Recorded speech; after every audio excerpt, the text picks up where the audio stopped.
Market లో వెంకటేష్ గారికి కొంచెం మార్కెట్ తగ్గింది కాబట్టి సినిమాని ఎంతమంది చూసి ఎంకరేజ్ చేస్తారో అనేది ఐడియా లేదు. కానీ ఖచ్చితంగా ఇది కూడా సంక్రాంతి రేస్ లో నిలబడగలిగే మూవీనే. వెంకటేష్ గారు పాపతో ఉండే సీన్స్ గానీ, రుహానీ శర్మ, అట్లనే శ్రద్ధ గారు, అట్లనే నవాజుద్దీన్ సిద్దికీ గురించి అయితే అసలు ఏం చెప్పాలో కూడా అర్థం కావట్లే. బాలీవుడ్ లో ఎట్లయితే ఆయన ఫేమ్ వచ్చిందో టాలీవుడ్ లో కూడా అట్లానే ఫేమ్ వస్తుంది. మూవీ మాత్రం ఓవరాల్ గా చాలా బాగుంది.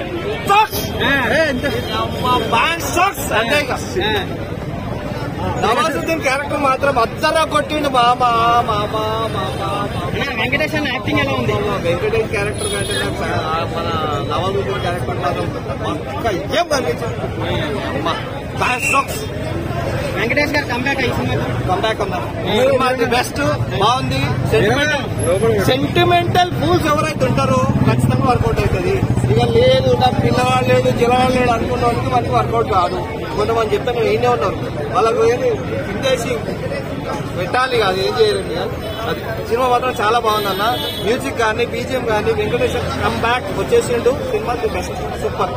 కామెడీ అనేది ఓల్డ్ ఫుల్ యాక్షన్, అలాగే సెంటిమెంట్ ఉంటుంది. అది ఫాదర్ అండ్ డాటర్ మధ్యలో ఉన్న సెంటిమెంట్ కానీ ఎవ్రీథింగ్ ఈజ్ గుడ్. ఆ బ్యాక్గ్రౌండ్ మ్యూజిక్ కానీ ఆర్ఆర్ కానీ ఒక లెవెల్లో ఉన్న సినిమా అయితే చాలా బాగుంది. ఒక డిఫరెంట్ స్టైల్లో వచ్చింది. అలాగే ఆర్య గారి యాక్టింగ్ అయితే ఇంకో లెవెల్ తీసుకెళ్ళి, అంటే ఒక వెంకటేష్ గారికి కరెక్ట్ హీరోని, అంటే క్యారెక్టర్ ఆర్టిస్ట్ అయినా కూడా మన హీరోగా ఆర్య గారిని పెట్టడం అనేది సూపర్ గా ఉంది. అసలు ఆ కాంబినేషన్ బాగుంది. వాళ్ళిద్దరు కాంబినేషన్ కూడా ప్రతి ఒక్క క్యారెక్టర్ సూపర్ అన్న. అసలు కొత్తదనం అంటే డైరెక్టర్ గారు ఏంటంటే ఒక యాక్షన్ మూవీ, యాక్షన్ థ్రిల్లర్ మూవీలో ఒక కొత్తదనం చూపించారు. సూపర్ అసలు అల్టిమేట్.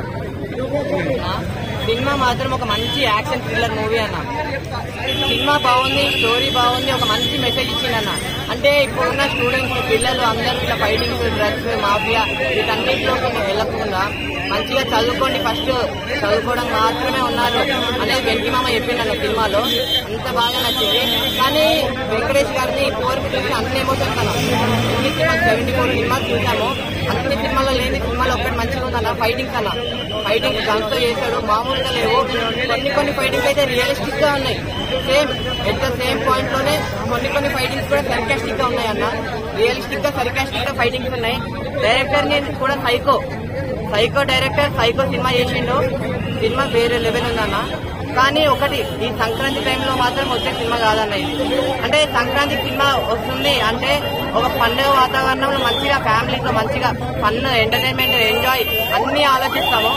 ఈ సినిమాలో ఎంటర్టైన్మెంట్, కామెడీ అదొక్కటి తగ్గింది. యాక్షన్ పార్ట్ ఎక్కువైంది. వెంకటేష్ అన్నకైతే సినిమా పక్కా గుర్తుండిపోయే సినిమా అవుతుందన్న. నిజంగా వెంకీ గారి లుక్ కానీ స్టైల్ కానీ వేరే లెవెల్ ఉంది. నాకు చెప్పేది